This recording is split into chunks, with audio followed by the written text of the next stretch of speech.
I'm Carl Strand. I'm the Divisional Plan Giving Director. But that's not what's important here today. What it is that I'm introducing Jennifer Bird from National Headquarters, and she can talk more about herself. PR people do that. And I'd like to welcome her today. Thank you. Thank you. Thank you, Carl. Good afternoon, everybody. It's nice to see you all. I'm trying to find this scripture that you all probably know a little bit more by heart than me, which I can't even get it up on Google because for whatever reason it doesn't work. But I like it because it reminds us that the work that we do is for the Lord, not for man. And I only have the beginning of it. Work as if you are working for the Lord. Can somebody fill in? I see you nodding your head over there. I don't remember your name. You nodded your head to that scripture. Can you fill in the blanks? Do you know what I'm talking about? Work as if you are working for the Lord. Yeah. I think it's good. There's a little bit more to it than that, but I think it just reminds us that the work that we do is, at the end of the day, for God. So with that, it's great to be here. My name's Jennifer Bird. I'm the National PR Director for the Salvation Army, and a little bit about my background. I started working for the Salvation Army in San Francisco at the Golden State Division as the regional or divisional PR director back in 2002. And so I've been working for the Salvation Army now almost 10 years. I was called, the then PR director, who used to be nationally with PR director, contacted me in 2009 and kind of said she was leaving and asked if I was interested in maybe coming up and interviewing for her job, and I was very much interested, so I came up, interviewed, and then that was about 3 years ago. So it's been quite an honor to work for the Salvation Army National Headquarters, quite an education. It's a lot different than working at the division. You're a lot far removed from the actual service that the Salvation Army does. I miss that a lot. I miss kind of going down to the Corps or going to a youth program on a Friday afternoon or something like that, but I still do love the work that I do, and it's great to be able to talk to you all today who do work in direct service. A little bit about how we're structured at National to give you an idea. It's the Salvation Army generally across the country. We're divided into 5 corporations, we like to say: the Central Territory, Southern Territory, Eastern and Western Territories, and then there's National Headquarters. And really for any national initiative to work, national corporate partnership, national sponsorship, anything like that, all the 4 territories have to agree. And those would be all of the commissioners, CRD secretaries, everybody has what the plan is going to be. So that's why sometimes it takes a little bit of time for things to happen.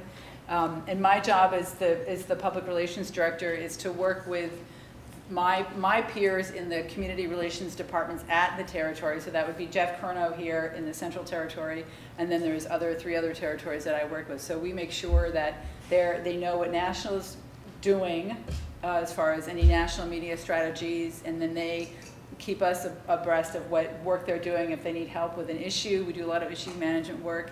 If there's a disaster, a natural disaster that occurs, we help with that. Any type of other activity, but essentially we manage and basically protect and promote the reputation of the Salvation Army nationally. We do a lot of proactive media relations, which is basically pitching out the good stories that we love to tell about the work of the Salvation Army, and we look to you all for those good stories. We do reactive media response. If there's a crisis that happens, if there's a natural disaster or a disaster of our own making, we help respond to that, provide message points, that kind of thing. Social media engagement, we'll talk a bit about that. And then research, which we'll talk a little bit about that too. Just looking at the reputation of the Salvation Army and how we're doing basically on that and getting our message out. So 2011, and I just want to make sure of my time here. So this is interactive and ask questions, and then also we'll try to leave some time at the end for questions. So just to give you an idea of what we were up to 2011 last year, and we really are only as good as the stories that we get from the territories and from the division. And case in point, we've always sort of had a hard time getting national statistics. And there was a time when the recession had hit, and we were getting calls from the media pretty much every day wanting to know how the Salvation Army was faring because of the recession, what was happening with our programs, were we seeing more people come to us for need, that kind of thing. And we really didn't have an effective way of getting all of that data from across the country. So we saw an opportunity to fix that. And what we did is we looked at what different programs we could actually research. What would the media want to know about with the Salvation Army, and what would be a good area to focus on? We actually asked the territories, if you were to do a survey on your programs, where would you look? And they all pretty much said we'd look at how our food programs were faring. How was the recession affecting our food programs? So with that, we used SurveyMonkey, which I don't know if you all know that, but it's an online resource. It's very helpful. We sent out a survey of several questions to about 30 feeding locations of the Salvation Army across the country, got information back from them on what they were seeing in their programs, and we were able to put together this nice report which went out early last year, and we got really great media coverage. We had a report, we had a press release that went out with this. I know that actually some divisions in the Eastern Territory used this information to help with their fundraising efforts. So it's a good value add for national headquarters. We can take a look at that. You want to pass that around. We have plans. We've done another one, which I'll talk about in a minute, but we have plans to continue on with sort of this idea of reporting and helping to establish the Salvation Army as a thought leader. Disaster response, we had a busy year last year for disasters, and it doesn't look like it's going to get it's not going to slow down anytime quick. So Japan kind of started out with a bang, and when anything happens with a disaster, anything happens to the Salvation Army, the public does not discriminate. They just come to national headquarters because they know, or at least think, they think that we will know kind of what's happening with any Salvation Army, again, whether it's in Tokyo or whether it's in Joplin, Missouri. The national media will come to the Salvation Army, as will the public, to find out, national headquarters, what's going on with the Salvation Army, what are you doing? So we did a lot of response with Japan. We helped get some information to the national media here in the States, and then we put information on our blog and Facebook and things like that, helped with local fundraising campaigns. With that, tornadoes, when Joplin hit, I know it was a disastrous event. We helped a lot as we could with that and helping to get the word out to national media. And we do have a good sort of structure in that, which I'll go through. And I kind of want to get a sense, where are you people from? Where do you work, where are you from, and what do you do, actually? That might help me a little bit in talking. So, okay, our laugh expert. Yeah. Milwaukee. Milwaukee, okay. Volunteer coordinator. Okay. Laughter. I'm in the Waukesha Advisory Board. Oh, great, okay. Meredith, advisory board. Okay. Brenda Knight, Oigimi, Okay. Iron Mountain, case manager and advisory board. Okay. Harry Van Dusen, Milwaukee, Core Community Center. Great. Superior, Wisconsin Advisory Board. Okay. Good back. And Doug Peterson, Bond du Lac, Wisconsin. Okay. Bob Bishop, Iron Mountain Advisory Board. Okay. Carl, I know you. Keely Nelson, advisory board, and Carol Great. Green Bay Croc. Okay. Oh, exciting! I helped with the San Francisco Croc. Love that. Oh, really? Yeah. That was bestest ever. We're very rewarding. Waukesha Corps Officer. Sheboygan, Wisconsin. Corps Officer. Okay. So I'm going to do sort of an overview of the things as I mentioned earlier. But is there anything, if you have, like I said, if you have questions, if there's anything that you are looking to specifically get out of today's session, just let me know. I want to make sure this is as interesting and fun for you, and we can, to quote Leroy, we're going to have fun today. I thought that was good. I liked how he said that. So we do a lot of work, as I said, an effort with the disaster services. National Donut Day. What day is that? People know? Yay! June 1st. Every day was National Donut Day. Well, if you work for the Salvation Army, kind of. So Carl can give you a good history on that, but it started in 1938 in Chicago, and we started promoting it more rigorously, I should say, probably about 3 years ago from the national perspective, just with the national press release, what we do, and what we try to do with these national events, National Donut Day, National Salvation Army Week, other events that really not, isn't, where there isn't something happening at national headquarters, but we want to get it out to the media, and even the bell ringing kettle season, is to get information from the local units as to what they're doing, and then we can put that in a larger press release and get that information out. So National Donut Day, we started to do that about 3 years ago. Got some good press. We actually got some good coverage on the Today, not the A Morning Show. It's not the Today Show. It's not Good Morning America. It's another early morning show, news show, which I can't remember. So it must have been really great. But it was a good clip for us. And then the last year, and then this year now, we're doing a partnership with Intamins, which started in the Eastern Territory, and we're just going to build upon that. They're going to have a box branded with the Salvation Army, and it is a little bit time. We look at the details, we look at the brand and the information that's going to go on the box and that's being sent out there about the Salvation Army. Make sure that it is enough within brand standards and that it doesn't look weird, and that we'd be happy to put our stamp on that. So that will be going out on June 1st, and they'll actually be selling the donuts in different supermarkets in different areas across the country with this box. So go buy some Intamins donuts, and there's also a fundraising component to that. We have tried to do partnerships with Dunkin' Donuts and Krispy Kreme and the like at national headquarters, but it's difficult because Dunkin' Donuts not west of the Mississippi, and then Krispy Kreme is only in a certain part of the country. So it's sort of, we have a dream one day of maybe making a big donut summit and kind of having this really great event, really celebrating National Donut Day and getting the participation of all of the national donut vendors and manufacturers. But for now, we're very happy with our partnership with Intamins. And so that'll be on June 1st. And another fun thing that we did last year, we tend to get, like, these kind of fun things pop up. We tend to get gimmies throughout the year. And this was a fun gimme. The Today Show tag sale, if you can see Matt Lauer right there, and that's really Matt Lauer, but that's his face there. The Today Show was doing a story about yard sales and how do you put together a good yard sale, what makes a good yard sale, how should you shop at a yard sale. So of course they thought about the Salvation Army. They would be great to include in that. So one of the producers contacted national headquarters, and we were working to get actually the New York City staff band to play, try to get somebody to be interviewed, that area that they have there right in front of the Today Show where they have the bands playing. And we were pretty good. We were about a week out, maybe a week and a half out, and they called us to say they couldn't have the Salvation Army there, and they couldn't actually have the proceeds from the items sold on the square for some insurance reason. So, we had to kind of figure out another way to make it happen, so we worked with eBay and actually sold items that the celebrity news folks were going to be giving up for auction. The anchors were giving up for auction. They had about four or five fun items.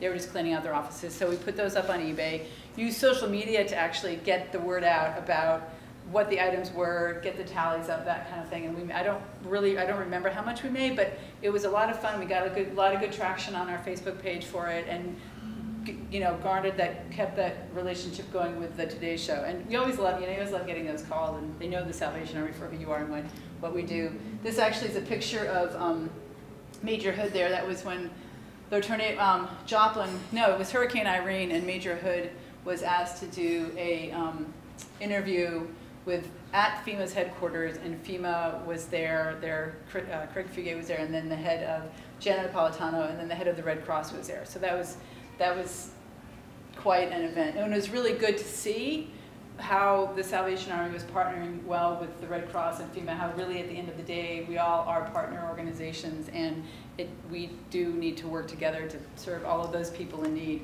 And then there's, last year that was Major John Hodgson being interviewed on Fox, talking about Intamins and Donut Day. So that was, again, just a lot of fun. Okay.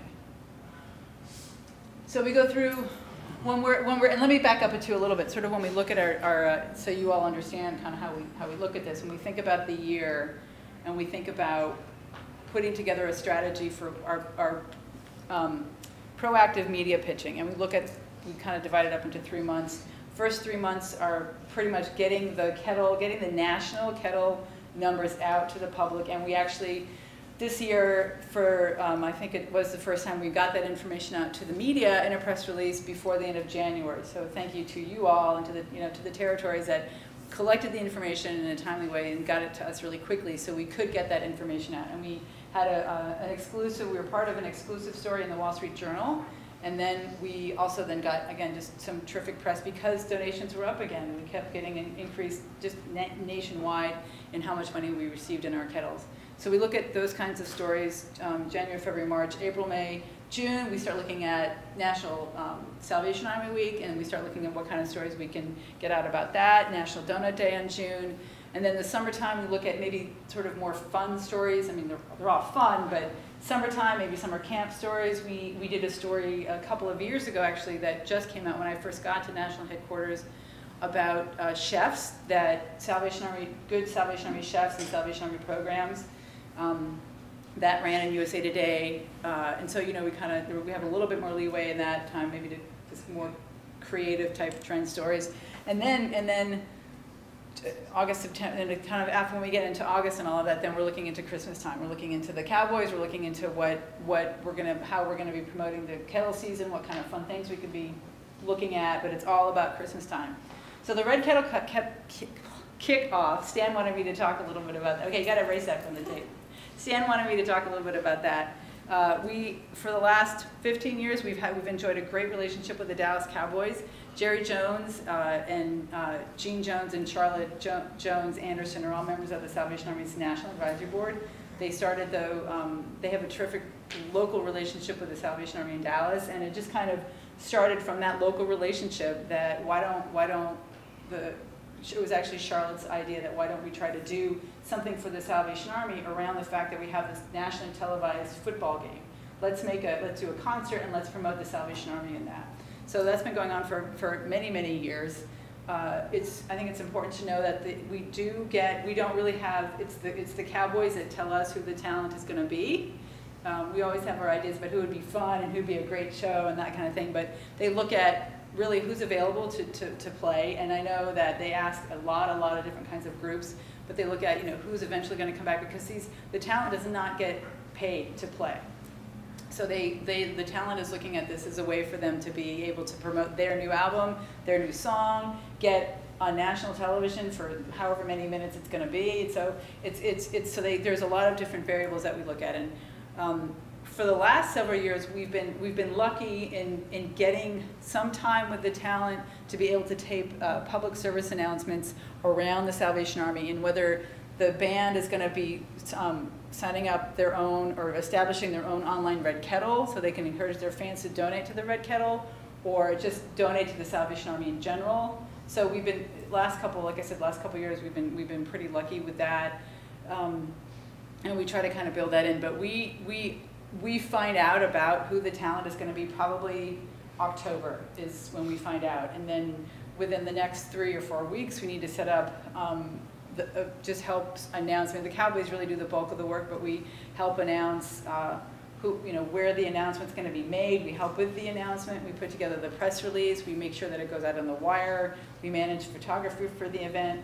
Last year, for the first time, we actually when we went to the announcement for Enrique Iglesias, which was held at the Madison Square Garden, we actually blogged live from the event, which was fun, and then we posted pictures to Facebook. The Cowboys asked to have a local officer there with some of the local kids that go to Salvation Army programs. So there were kids that were there. They got to, at least they got to see Iglesias. They got to meet some of the Cowboys or the cheerleaders rather, and it was just really a fun evening for people. And then so that was just. We work on all of that, and then of course there's the game, the satellite media tour, which, to give you an idea of that, that's part of sort of the package that we perform or we have with the Cowboys. It's the interviews that happen the Wednesday before the Thursday game, where Jerry Jones, the national commander, this past year was Charlotte Joan Anderson, who, do you know that she's she's the head of the National Advisory Board? Do we know that? Okay, Charlotte Jones Anderson, okay, good.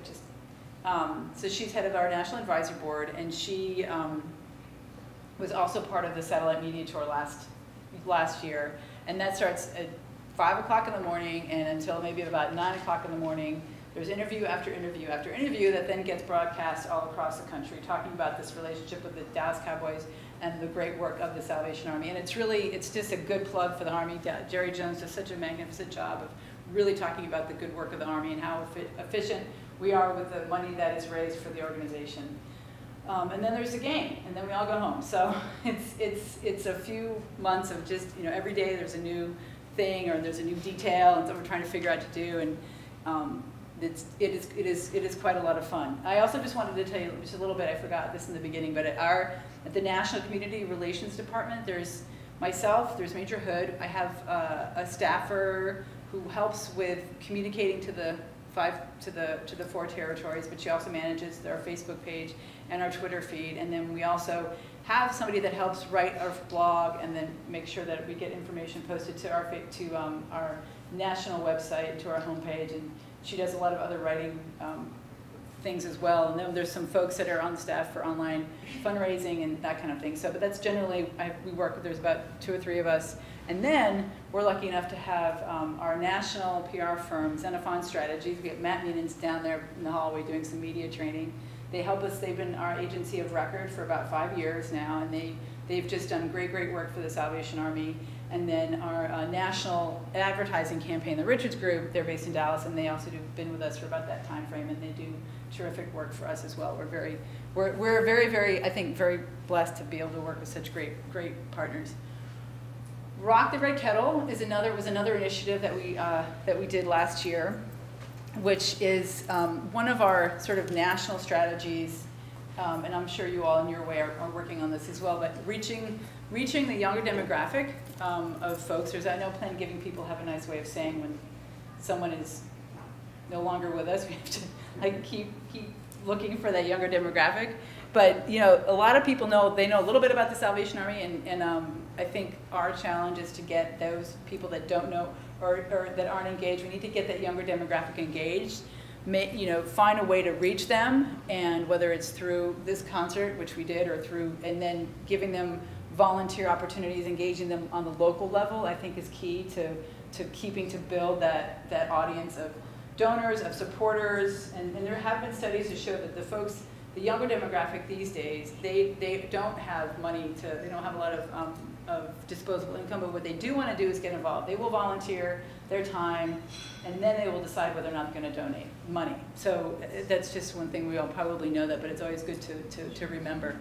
So Rock the Red Kettle was an effort on our part, and it still is, to reach that younger demographic. And it started when Ned Spector, who used to manage the Jonas Brothers, reached out to Major Hood, and we might remember that the Jonas Brothers was a band that was that performed at one of the Cowboys, or at one of the Red Kettle kickoffs. So he called Major Hood and said, let's do this concert. I have this great group. I want them to participate with the Salvation Army. Let's do this fun concert to bring this younger demographic together. So we did the first one in LA it was 2011, but then it was 2010, we did the first one. 2011, we actually did a larger concert of the same idea with several more groups.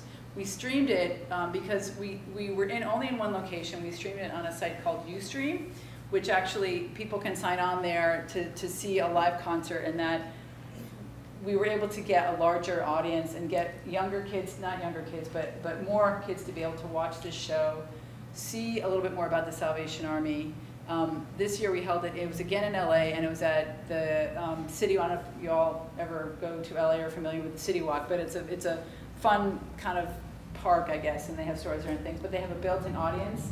And so we played a concert there. It was a lot of fun. We had a lot of kids there. We got some good press for that. But we also had them sign in to be able to see the video.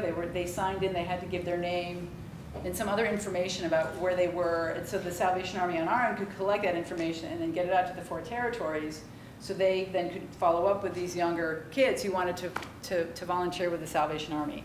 So again, a little value add from national headquarters, trying to get and engage this younger demographic. So we hope to do that again this year. The hope, though, is to have it happen in various cities, not just one city. It's difficult to get the talent. We discovered that last year, a little bit difficult to get talent for each of these cities and that kind of thing. So we're working with a different team and looking a little bit different kind of strategy around that. Another event that happened was the world record bell ringer, which was just an idea from a Salvation Army officer to try to see who could ring the bell for the longest period of time. We held that in December 16th, and it was a lot of fun. We got a lot of good feedback from people. I think the winner was from the Central Territory. I should have looked that up before. I'll know that for sure tomorrow when I do this. But so it was just a lot of fun. We had a good time with it. We got incredible press coverage on it. It's one of those kind of fun events that the press can kind of play around with. It's different. It's the Salvation Army. It's iconic, and yet, oh my gosh, you're trying to do a world record. So I think the winner was 60 hours. Okay, I've bell rung once, maybe for 2 hours. Can you guys imagine 60 hours? Isn't that crazy? So that was just, and again, yeah, great fun. Jimmy Kimmel actually, now I don't know how many of us stay up late enough to watch Jimmy Kimmel, but he plugged us really well. He actually took out a bell from his inside coat pocket and said, well, yeah, the winner, there was some guy that just rang for 60 hours, and I'm going to see if I can beat him. And he tried, and you made just like 2 minutes or something like that. But it was great. I mean, when it happens, when we rise to the level of national nighttime television, I mean, that's, you've done something right. It's like being part of a cartoon or something. And then we always get some funky thing at the end kind of like thrown at us and some idea that we want to try out to see how it might work. And last year was Square. And I don't know how many of you are familiar with what Square is, but I don't know if you can see this image, but it's basically, it's a white piece of just this square. It's a inanimate object, and you connect it to your phone, like so, like that, and you can swipe your credit card through it. And so we had a test market in several different markets across the country, and with bell ringers. So there were specific bell ringers in city. I know San Francisco was one, New York was another, where the bell ringer had a square in his or her phone, and so when somebody would come and they would donate, instead of money in the kettle, it was with this credit card. We didn't make a lot of money with it, but we got a lot of good press from it, and it just, again, another way of raising the level of awareness for the Salvation Army at Christmas time, which, like I said, is really our biggest season. We do a lot around that, and I'm sure you all do too. How are we doing? Any questions? Are we glad it's like almost time to go? So talking about social media, just to give you an idea, so that just last year, we went from 29,000 to 75,000 Facebook fans on our national site. We started out with 3,000 Facebook fans in 2009. So we're doing really well in getting and growing our Facebook page. Facebook is not the end-all be-all. It's not the only thing to do, but it's where it's at. We find it really helpful in just friend raising and awareness raising. We don't really use it for fundraising. Just we might do it if it's during a disaster. We'll send out information about what the Salvation Army is doing, and then include a link to our national website or a donation site. But really, it's just more about getting that younger demographic, educating people about the Salvation Army, and just raising our profile. So and you can see, September, October, November, December, when we're looking at the later months, that's when our numbers would start to rise. We would also, for example, when we're working with these talent, like the talent that we work with the Kettle Kickoff, and the talent, the musicians in that we work with for the Rock the Red Kettle, and then other events throughout the year, we try to be able to access those celebrities' Facebook pages, their fan pages. How many people have used social media in the work that they do? And do people have plans to, or is it something that you're just kind of would like to do, don't have enough personally staff? or for the Army? For the Army. For your corps, for your community, your location. Do you want to? Well, I wasn't aware that we were allowed to at the local level. Okay, I don't know who gives you that permission. I will give you that permission. It's a great... We just always assume the answer's no. Oh, that's too bad. We use Facebook and Twitter. Oh, good, okay. And how's that, and where are you again? I'm sorry. Waukesha. Waukesha, okay. And how's that going for you? Seems to be doing pretty good. Good, good. A lot of information on it. People know what we're doing. Yeah, exactly, exactly. It's a good...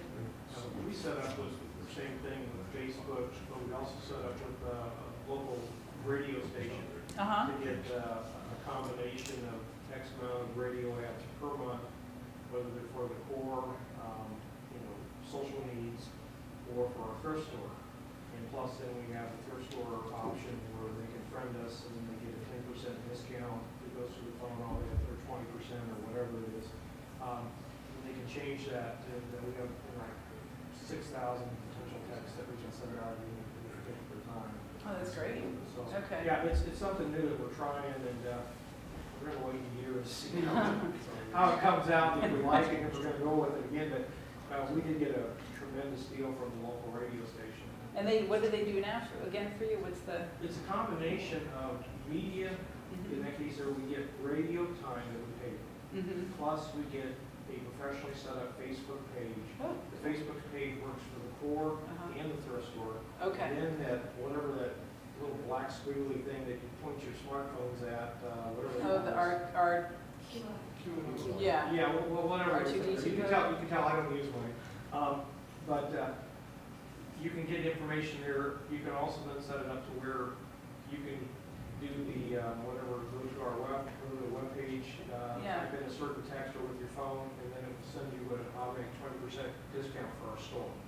That's great. I think that is a really useful way of using social media, especially with giving people the discount like that to be able to buy something at a store.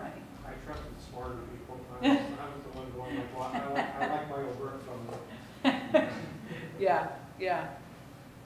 Good. Well, hopefully that that will keep growing. And one of the things that we did just a little bit about at National. So when I got to my job, I asked my boss, what should we focus on? And he really wanted to focus on social media. So we did. We started to conclude using social media with any kind of traditional media strategy. So whether we're sending a press release to the media about the start of the Christmas season, or the kettle season rather, or who the kettle kickoff talent's going to be. Well, let's post it on Facebook as well, and let's tweet about it. And that was just in the beginning, like in the late 2009. And then when the Haiti earthquake hit, we really just kind of threw everything to the wind and really started using social media. That really became part of our core strategy, and we started posting updates about what the Salvation Army was doing in Haiti to our blog, which started to get, we started to have national media reading our blog to get updates. Certainly the public was reading our blog, but I had never done this in my career as a PR person. I started referring reporters to our blog for more information about what the Salvation Army was doing. And we would have, typically what we do during a disaster, we have calls, daily calls about what the Salvation Army is doing, get those updates, and then put together a press release, and then send that press release out. It's a little bit a lot of time, and so what we found is putting it directly on the blog, we could shorten the amount of time that we were getting the information out to the public. We still would put together the press release and make sure it got approved through the various channels, but it cut down on our time a lot to be able to put it directly to the blog, and then we would post it to our Facebook page. That really just kind of kicked everything off. And when we talk about social media, we use that as our big case study. We increased our Facebook following, we increased our Twitter following, and the media, more importantly though, started to establish that the Salvation Army actually used social media at the national level, and that the media then started to know where to go to get that information. We had another way to feed the beast, as it were. So this is some of and last year, we are growing from 4,300 to 9,500 Twitter followers. This is just to give you just kind of what we're doing, and the information that we're able to put on our Facebook page and use to tweet and to get that many followers is from you guys. It's from you. We get the information from the core, we get the information from the service extensions, we get the information from the divisions about the fun programs that the Salvation Army is doing. I know we did a story about Faith, who did this fun hamburger story. I can't remember it now, but it was great. It was unique. It was different, and it's just not your run-of-the-mill kind of a press release material. It's just so we actually got quite a bit of followers from that,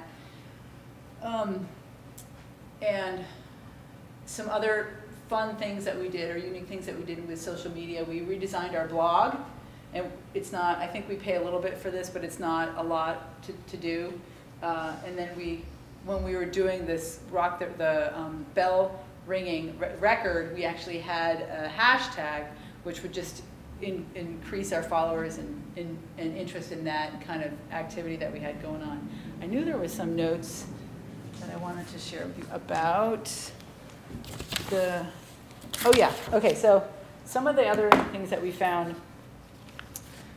that might help you with what you're doing with your Facebook and your other social media activities. For example, some of our top Facebook posts, which just a couple of them for last year, one was about the Entenmann's Donut. We actually posted information about the program that we did with Entenmann's, and for whatever reason, it was a fundraising thing. So use donuts, then like this donut, like donuts at Entenmann's, and they'll donate $1 up to $10,000 to the Salvation Army. So fortunately, we got a lot of people who liked that post. There was another one about thanking the New York Yankees, who announced they would be contributing $50,000 to our rescue and recovery efforts in Japan. A lot of people, our donors and followers, really like information about our EDS work and how the Salvation Army is helping people in that way. And then when we posted information about Enrique Iglesias, we got a lot of followers, a lot of likes on that. So when you're looking at the events and things that you're posting, think about what local events are we doing? Do we have a local celebrity, whoever that might be? Do we have a good picture? Do we have a good video? Something like that would be that usually gets people to look and then to follow you. And then just sort of what another kind of resource that National can offer you, whether it's for Facebook or for any kind of communication activity that you're doing. How many people know about the Red Shield Toolkit? Oh, okay, good. A few of you do. Okay, good. So, and do you use it? Is it helpful? Can you get onto it? Yeah. Good, good. Okay, so that, for those of you that don't know, it's redshieldtoolkit.org, and I'm sorry that I don't have a thing of a bit image of it on the screen, but it's an internal Salvation Army site, and for board members, I would follow up with your local core, or the person that you work with, and they will be able to get you a password because it's Lotus Nodes specific. But we're also actually working on different pages so media can access it as well. But it's a great internal site that has Salvation Army design, like creative information on there. It's really helpful because there's also information on how to write a press release, issues management information, what to do, because we definitely have areas that where we tend to get questioned about a bit. So there's like messaging on certain areas that is helpful to read about and see how you might respond to a question about officer housing or something like that. And just there's a lot of pictures on there, video, advertising, templates, that kind of thing. So it's actually quite helpful. And we created it so that you all wouldn't have to go someplace else to find a picture or find a video or something, that it's all there. And it's free, so you don't have to pay for it. There's also something that we send out that is the media monitoring report that Xenophon Strategies puts together for us, which is just a daily compilation of news stories about this, whether it's about the Salvation Army or issues that are affecting the Salvation Army. So I know that you can sign up to get that, and I know that probably as board members you probably need to, that would be great for you to see. So again, follow up if you don't already get it. Follow up with your local Salvation Army to make sure that you get on that list, because again, it just helps to keep abreast of what the Salvation Army is doing across this great country of ours. So let's see. So this is for last year, our Red Kettle campaign and coverage comparison. Yes. Before you go on, the thing that you did mention is the LinkedIn Salvation Army. Yeah. They have their own group out there. They do. Yeah. Okay. And it's an open public group. So Yeah. do LinkedIn, but it seems like there's only one guy that writes. I don't know where he's at in the United States, but. Is it Jeff Jelitz? No. Okay. I forget his name. Yeah. So something to think about, because that site's not used very much. It's only that one person who writes out there. It's interesting. So it's I should check it out right now. So it's a Salvation Army. It's a LinkedIn site for the Salvation Army. Mm-hmm. And it might not be run by someone. It's not. No, it's not run by National, but right. Interesting. Yeah. Wow. And sometimes you see people who are grant writers go out there. You'll see people that will come in and ask questions. Yeah. But it's something to think about to use, because most LinkedIn people are professionals that probably have disposable money to donate. Yeah. To build upon that. Mm-hmm. And the other thing you might want to think about, which I've done, is in LinkedIn too, you can do your volunteer experience. Mm-hmm. So I always advertise the Waukesha Salvation Army to all those people that I'm connected with by Oh, that's good. having that volunteer experience listed. Yeah. And then I update it every once in a while, just so new people who joined you on LinkedIn will go and log. Yeah. That's a great idea, because that's what we want to do, right? Any suggestions for a small corps that don't have it in the budget have a development director or public relations, the core officer is it? Yeah. basically, And they're not social media savvy, Yes. how do they? Is that you or is that somebody you No, know? I'll just- Just in general, if it's not in the budget, if there's not a staff for it, don't worry about it. I think it's more important in the beginning, if it's a small core, just to make sure that you're connecting with your traditional media, and getting it out there, because the other problem that happens is if you create a Facebook page and say you know, for 1 week you're posting something every day and then you don't post it for 3 weeks, people are gonna stop looking at your page. So it's not gonna be worth the effort to even set something up if you can't maintain it. It's sort of the general logic. It's open to other people who have opinions on that, but that's sort of the general logic. The same goes for the blog or the Twitter. It is time consuming. I mean, we are lucky that we have enough folks that can help us out with that can post, and I know that there are other core that do have staff that are able to do that in addition to their other duties, but you know, if there are larger locations and that have larger staffs in general. Does that help?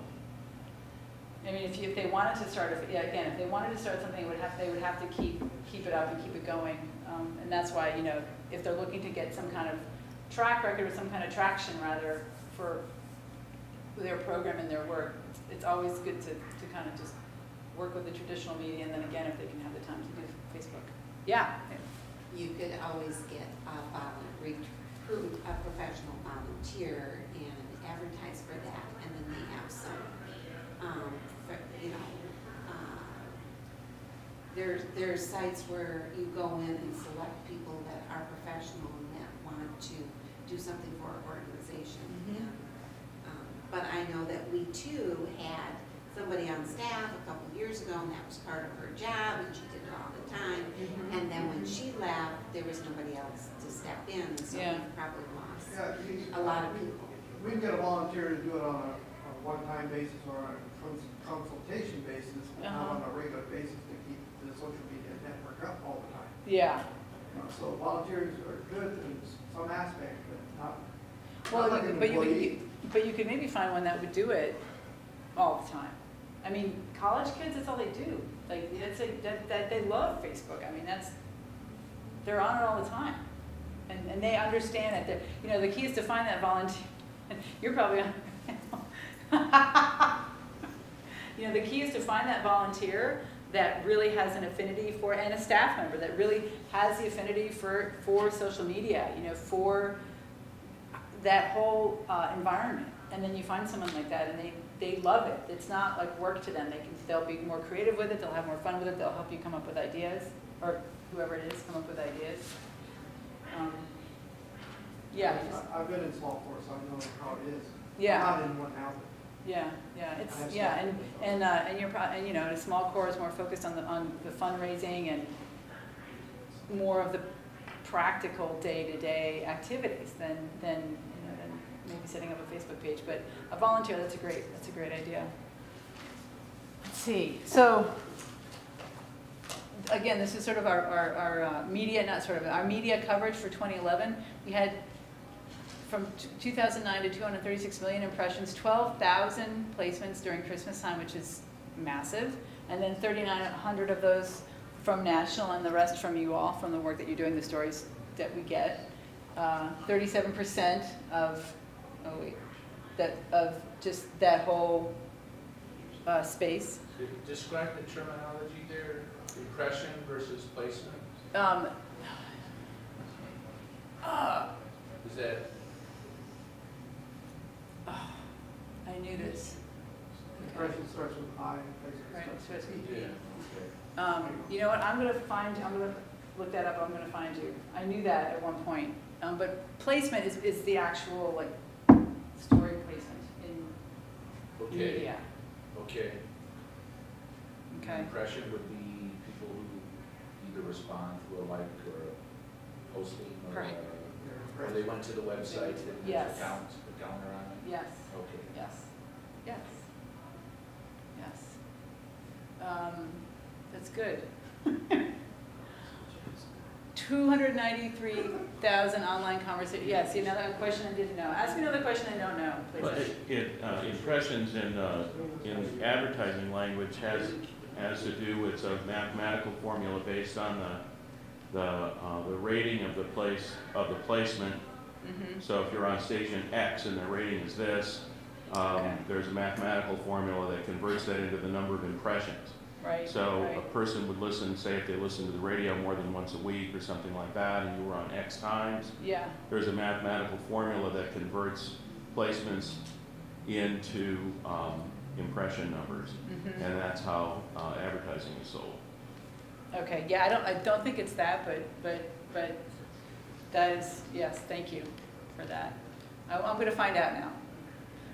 So 293,000 online conversations. This is online on social media, all over the internet.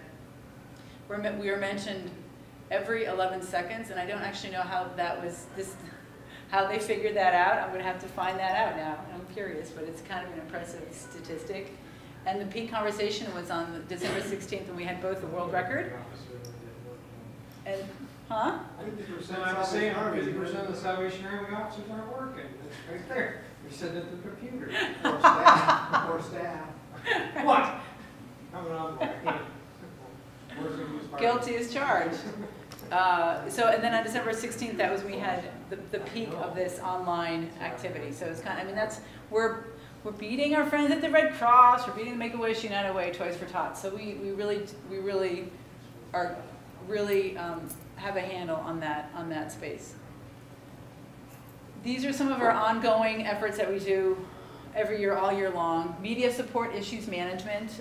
We love to get, we're here to help you. We're here to help you with whatever issue, communications issue you might have, something that just pops up and you don't know how, there's some kind of crisis going around, and so we typically will get a communication from Jeff, who I mentioned earlier, who's at our THQ, or your THQ, and then we'll kind of work through it and see how we can help you. Does anybody know about LDI, Life Decisions International? Okay, won't talk about them. But just general issues in general, that's sort of an ongoing thing. Social media, consultation, and reporting. Every month, Xenophon Strategies puts together, and you can't quite see it, but it's actually a report on how the Salvation Army does nationally with its social media and how we're represented online. So that goes out to the territories every month. So if you want to get a copy of that, we can follow up with Stan or with Jeff and get a copy of that, because that, I'm sure, I would hope that would be interesting for you all to see. And then these media monitoring reports, I think I mentioned them earlier, they go out again from Xenophon Strategies, and they're just a lineup of all of the news coverage that we get and all of that. And again, just some good information about the Salvation Army. Our corporate partnerships, these are relationships that we maintain nationally every year. We have a great one with Target, with Walmart, with JCPenney, Hanes, Sealy's. Sort of those are, I think, the top 5 that we enjoy a really good relationship with, and they help us out during the year in different times of the year. Some at Christmas, some for back to school, or might help us out with a donation during a time of disaster. And then again, EDS support. I think I mentioned it earlier, but what we do when there's a disaster that strikes, whether it's something like that Joplin that happened, or a large-scale disaster, we will get a call. We will contact the territory to find out what's happening, what's the Salvation Army doing, how can we get information out to the public about the work of the Salvation Army, whether it's through a press release or through social media, and we'll set up a conference call with the affected territory and the division just to see where they're at. And usually the first thing we need to do is find out who's on the ground, who can take a national media call, who can be that on spot interview for the media. When Haiti happened, what was so great, well, I mean, we were fortunate in that Bob Hoff was the regional disaster coordinator for Haiti, so we were able to reach him by Skype within hours after the earthquake hit, and we were able to get him on Larry King that next day. I mean, we were legally split like that, and so that we got a lot of great press coverage from that, because we were able to find somebody very quickly who could talk to the media. So that's always sort of our step one, is to find out who can we get to talk to the media and promote and help us get the word out about the work that the Salvation Army is doing, and then help us to raise money for the disaster work. And then it sounds like we just sort of get more of those disasters. I don't know what's going on, weird weather patterns this time. So I talked a little bit about the Feeding the Need program. So we really had, or the report, we really had a good success with that, and we wanted to continue to do similar reports. So we went out again at the beginning of this year talked to the territories and found out what other programs, what would you guys like to, what's going on, what are you seeing? And we were talking about youth programs, and they thought, well, let's do a survey of youth programs. So we did that. And then we had about 100 participants. In about 80 cities, from Des Plaines, Illinois, to San Francisco, California, kind of small to large cities, that kind of thing, urban. And then we put together the responses in this, again, another nice report, which we got some great press coverage on. And it's sort of another value add that we're trying to, for the local units, that you can use this report to help with your fundraising needs. You can use it to maybe create a similar report in your own communities, send it to your media. This is what the Salvation Army is seeing for the youth and how the youth programs have been affected since the recession. And we got an exclusive Associated Press story, picked up in like 400 other outlets from that one story. We did get it, there's something, we got it on a blog. And other Salvation Army divisions actually use this and posted it on their home pages, again, for information about the Salvation Army. So really, when we think about our national strategies and kind of other ideas and plans that we have, we want to be able to provide you all with helpful information when you're going out there to reach your donors, maybe give you some ideas that maybe this might be cool, let's do a report on this. Something that will get somebody's attention, and again, establish the Salvation Army as a thought leader, as an expert in whatever area, in the social services area. We always know that the Salvation Army does good work, and it's always a little bit, we try to focus in on what that good work is, and you can show this to your donor. We actually also send it to some leaders, some government leaders, again, who work in the area of youth, to say this is the work that the Salvation Army is doing to raise the profile a little bit. Brand tracking study. So I talked about our national advertising group, the Richards Group. Like I said, we've been working with them for about 5 years, and what they've been doing for us is actually doing a survey on how the Salvation Army has been, how we're doing with our advertising. Are our messages reaching our demographic? Are people paying attention to what we're saying? And so this is kind of interesting. And what I like about this is that it's real raw data to actually look at what our brand promise of doing the most good, how is it being recognized throughout America, throughout the states, and more importantly, is the Salvation Army, will it be known for keeping that promise, for doing the most good? We're also brand police at national headquarters. So when I see something that doesn't have doing the most good on it, or some weird kettle sign, I get a little weird. Yes? On TV, there's a certain amount of advertising. Yes. Are those PSAs, or those ads you purchase, or are they sponsored by somebody else? There's a national, we have a national media budget that is used to buy certain ad space really only on television, and it's really only focused at Christmas time. The ARC also has a separate ad budget, an ad buy, and it's all done with the Richards Group. And it's great because the Richards Group has good relationships already with these cable stations, and they then can get us a really good deal because they spend a lot of money with their other clients on these ads, so they can get us a deal. So, we can go anywhere on Fox to Hallmark Station to Lifetime to other shows. I know that, for example, the ARC did some specific ads. They placed some ads around. There's a show about people that are recovering from alcoholism or drug addiction, so they actually place ads during that show about the Salvation Army Rehabilitation Center. So they can be quite targeted. Another question? Yes. Yes. What numbers could you provide in terms of the national budget for ad purchases and public relations? It's a lot. I mean, I can look that up for you and get back to you, but it's about 1% of our whole amount that the Army, like just in general, what we make every year. So it's quite small. It's quite limited. And so this brand tracking study is one that provide this with over year over year over a year insights, sorry, bumbling my words now, into donor awareness and perceptions of just this entire category and key competitors. And it also, again, just allows us to look at how we're doing with the advertising. And just to give you an idea of the methodology, the online methodology is online, so it's just getting a survey. The first wave that we're looking at, so I'll give you, just in general though, before I get to the numbers, 97% of people donated, whatever age group it is, they know about the Salvation Army. So we have a terrific level of awareness, and it's not so people know who we are. We just need to know how to reach them, whether it's to engage them with a volunteer or whether it's telling them about some of our programs and the work that we're doing. So we need to cater our messages. That's sort of, we don't need to raise awareness. It's catering that message to people. So the first wave of this study, which they've been doing now for us for a while, was looking at pre-Christmas, beginning of November 2010, and then did a survey 2010, and then we did another survey following that in the beginning of January in 2011. So we looked at the before Christmas and after Christmas season.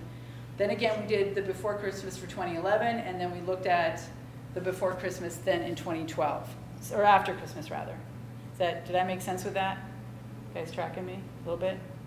Yes, okay. So we look at total awareness. Again, it's a little bit late in the day to be looking at all these graphs, but just give you a 97, and we've been consistent since 2010 about basically 97% of people know the Salvation Army, so of the people surveyed, and there was roughly 2,000 people surveyed in every wave.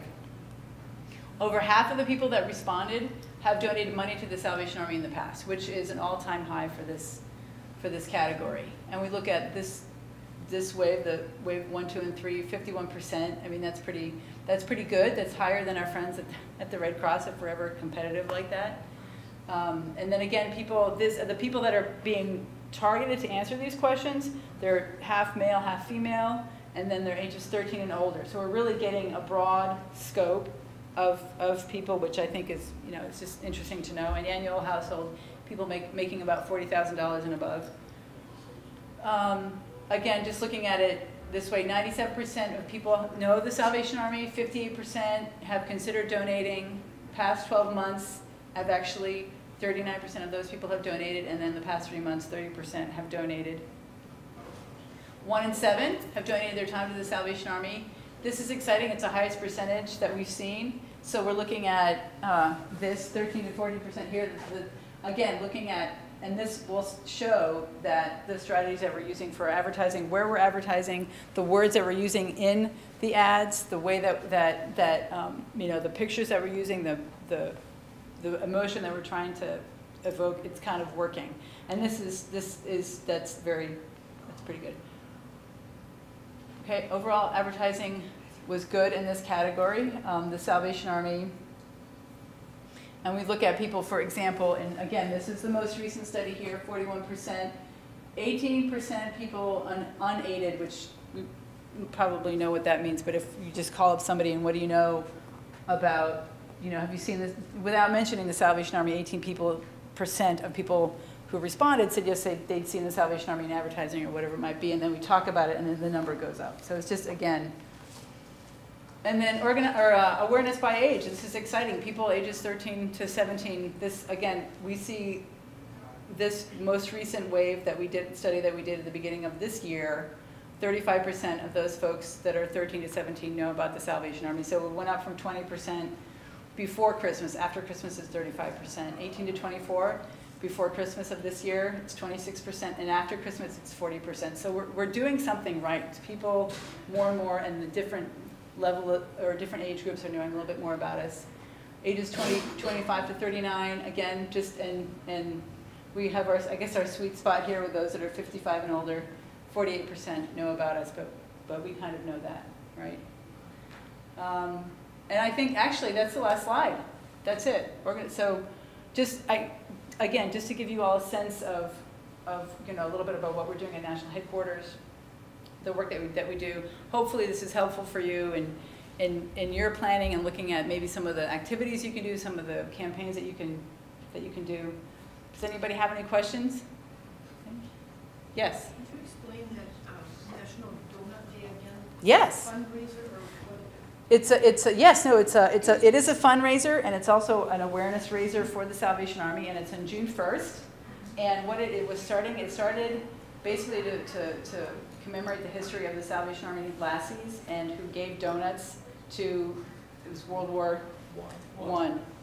At the front lines, and again, a way that the Salvation Army reached out to help people in need, and they would actually, as the story goes, make these donuts in these helmets of these soldiers, and in this oil and this whatever. So they made these donuts on the front line in the fox pit, whatever they call them, in the trenches, foxhole in the trenches. So back in 1938, the Salvation Army in Chicago wanted to raise money for the Salvation Army during the Depression, but also raise awareness. So it started from there, and so we kind of take advantage of it. It's a fun event, and it talks about the Salvation Army's history. It also helps raise money.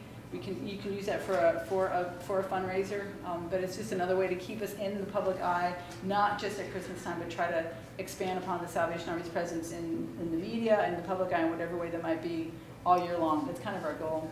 Does that help? Oh, that's okay. That's great. That's great. So they get someone to make the donuts. Well, it depends. For now, what we're doing with Entenmann's, I think, is we're doing just an event nationally, and there'll be those branded boxes, and there's also a Facebook component to it. But any community can. Does anybody do anything for Donut Day? You guys do anything for Donut Day? Some communities do something for Donut Day. Well, not exactly. We're dedicating our new facility Monday, and part of that is coffee and donuts, which we're there you putting go. a little word out about the World War I lassies. Good. Yeah. So any community, and where are you? Are you? Okay. So I would talk to the Salvation Army there in Marinette and see what are other communities that might be doing something fun. It can be a lunch. It can be whatever. I think we did in donuts. Yeah. Yeah, and I think we did. In fact, you did that on Waukesha. Last year we did. And they had outfits from the story, outfits from that era, and there was some media coverage, and it was a donut day, and people came. I know that the And we're doing it again this year. See? Yeah, but that's on a different date, right? I think it's on a different date. It's not June 1st. And the Salvation Army in Southern California, they actually have a fun relationship with a local donut maker, and they dress up in the Salvation Army donut lassie costumes and have a fun little media thing, give away donuts, and so it's fun. The costumes really help. They do. Yeah. Great. All right, well, thank you, everybody. Thanks very much.